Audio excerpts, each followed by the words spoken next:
Ryan Richard Elishat Eigenmann, born July 22, 1978, is a Filipino actor. Ryan Richard Elishat Eigenmann is a third-generation actor from the Mesa Gill clan, grandson of Eddie Mesa and Rosemary Gill, son of Michael de Mesa and Gina Alayar, and nephew of actors Sherry and Mark Gill. Eigenmann studied at Montessori International Christian Academy and De La Salle College of St. Benilde. He is married to Kathy Bordalba, a TV host and former commercial model.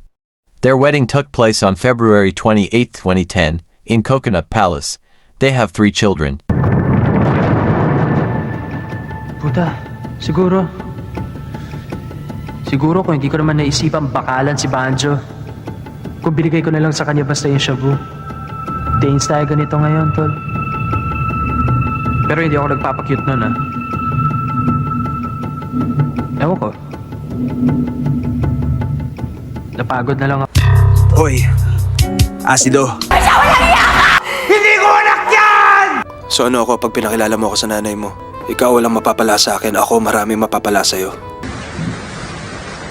Pasensya na ho, medyo naligaw kami. Halika, dito tayo sa loob. Iwasan natin. Sinasabi, pagkat hindi aral ng Diyos ang iyong tinuturo, Ginoong Manalo, kundi ang sarili mong aral, ang aral ng tao. House.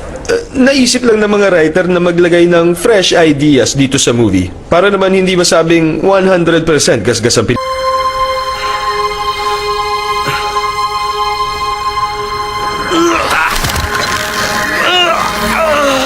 Bakit ka naawa sa kanya?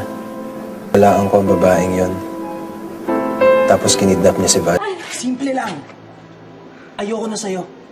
Wala akong mapapala sa'yo. Kaya pwede ba umalis? Hindi nalalaman ni Vincent kung nasan si Tiago.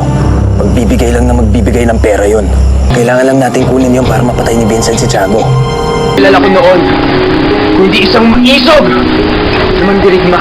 Roseanne, hindi totoong niloloko ko si Andre. Look, ang totoo niyan na kaya galit sa akin ang kuya mo ngayon is ako ang tinuturo ni Mylene na nagsabing si Barbie raw ang kapatid ni Andre kahit hindi naman. Tumabi ka na dyan. Papasok ako. Digma Diwata, pagkat nakasagupa ako ng tunay nating kaaway. Bakit naman ako makukulong? May witness bang nakakita sa atin? Bakit ikaw natatakot ka ba makulong? Ano pang magagawa ko? Nalaman na nila. Kasamang ampun mo na maliit na malignong may pakpak. Tingnan mo! Kayo ligtas dito. Dito, para tumulong. Swerte pa nga siya sa lagay na yan eh. Kung natuloy talaga yung mga plano ko. Gawin mo para pigilan ako. Papatayin ako. Lalapit na yung minahan natin kung saan talaga nakalibing ang kayamanan. Diba? Standard issue assault rifle para sa Special Forces sa buong mundo. I knew it was you. You've always wanted to kill me, didn't you?